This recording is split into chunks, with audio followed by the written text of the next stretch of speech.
Bonjour Agnès Verdier-Molinier. Bonjour Dimitri, bonjour à tous. Alors vous nous parlez ce matin Agnès du serpent de mer de la simplification. Ça revient régulièrement, on est en plein dedans, surtout au moment où les caisses publiques sont vides.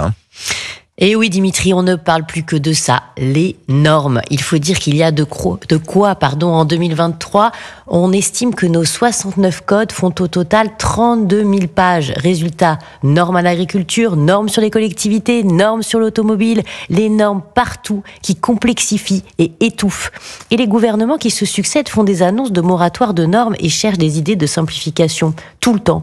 Encore une fois, nous sommes en plein paradoxe. Chaque texte voté au Parlement complexifie un peu plus la vie des Français et des entreprises de France. Et ensuite, qu'est-ce qu'on fait ?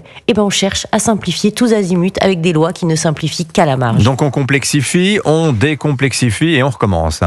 Oui, depuis 2000, Dimitri, on a eu le plan de simplification de Raffarin, la RGPP sous Nicolas Sarkozy, les chocs de simplification sous François Hollande, et maintenant la loi de simplification de la vie économique. Oui, ça en fait des textes, quelle litanie.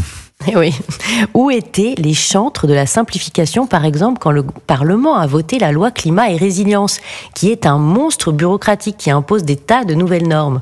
Votée en 2021, la loi Climat et Résilience introduit la généralisation des zones à faible émission dans toutes les agglomérations de plus de 150 000 habitants d'ici 2025. Les fameuses ZFE. En clair, qu'est-ce qu'on fait ? On interdit dans les centres-villes la circulation des véhicules critères 5, 4 et 3. Ça concerne combien ? 35% du parc automobile français. 13,8 millions de voitures. L'interdiction de louer des logements avec les DPE G ou F, soit 5,2 millions de logements interdits à la location entre janvier 2025 pour les G et janvier 2028 pour les F. C'est toujours la loi climat et résilience. Et le ZAN, le fameux zéro artificialisation nette des sols, dont les maires se plaignent en ce moment amèrement, qui est incompréhensible, parce que personne ne sait calculer la division par 2 de l'artificialisation des sols. C'est la loi climat résilience aussi.